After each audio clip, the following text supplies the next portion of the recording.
तीसरी जोड़ी पर आते हैं और वो है रेलवे स्पेस से आरवीएनएल आईआरएफसी। ये दो स्टॉक्स भी साथ में ही चलते हैं और बीते कुछ समय में हमने देखा रेलवे स्टॉक्स काफी फोकस में भी थे, रिटेल निवेशकों को पसंद भी आ रहे हैं। और ये देखिए एक साल का रिटर्न, जोरदार तेजी स्टॉक में देखने को मिली। आरवीएनएल में 250% की तेजी, आईआरएफसी में 434% की तेजी। वैसे तो तमाम रेलवे स्टॉक्स चले हैं, लेकिन ये दो स्टॉक्स में हमने एक कॉमन फैक्टर जो निकाला कि अमूमन ये दोनों साथ में ही चलते हैं।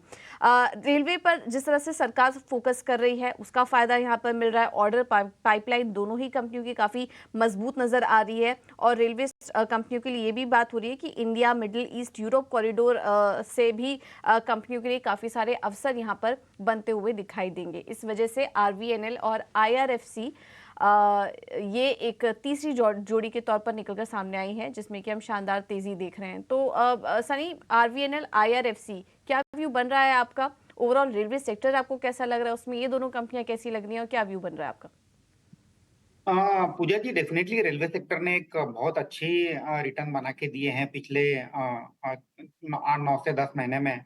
और अब थोड़ा सा यहाँ पे हमें स्टॉक स्पेसिफिक होने की जरूरत है। जिस तरह से ये क्वार्टर में ये क्वार्टर के एंड में कंपनी की जो ऑर्डर बुक थी तकरीबन 60-62 हजार करोड़ के आसपास की ऑर्डर बुक थी। कंपनी सालाना 20 से 22 हजार करोड़ टॉप लाइन करने की क्षमता रखती है। एट द सेम टाइम 1500 से 1800 करोड़ का रुपए का बॉटम लाइन कंपनी दर्ज करने की क्षमता रखती है। 50 हजार करोड़ का मार्केट कैप है। तो मुझे लगता है कि जो कहते हैं ना कि एक good company with decent order book and profitability, तो आरवीएनएल में वो सब खूबियां मुझे नजर आती है। और एट द सेम टाइम जिस तरह से अभी आपने जिक्र किया है कि जो नया कॉरिडोर आएगा इंडिया मिडल ईस्ट और यूरोप का, उसका भी एक कहीं ना कहीं बेनिफिशियरी आरवीएनएल रहेगा। वंदे भारत की जो कोचेस एडिशन होंगे वो 2025-26 के बाद आरवीएनएल के ऑर्डर बुक में जुड़ जाएंगे। उसका भी बेनिफिट मिलेगा। तो मुझे लगता है कि 300 रुपए के टारगेट से विद 1 ईयर इन्वेस्टमेंट हॉराइजन हम आरवीएनएल देख सकते हैं। आईआरएफसी जो कि एक फाइनेंसिंग आर्म है रेलवे इंडियन रेलवेज की, वहां मुझे लगता है कि कहीं ना कहीं वैल्यूएशन बहुत ऊंचे हैं। तकरीबन 3.5 से 4 टाइम प्राइस तो बुक मल्टीपल पे चल रहा है।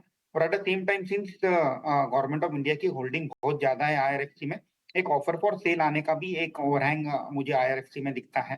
तो मेरी ये राय रहेगी कि आईआरएफसी से प्रॉफिट बुक कर लेना चाहिए और जहां वैल्यूएशन का कंफर्ट है आरवीएनएल वहां शिफ्ट हो सकते हैं।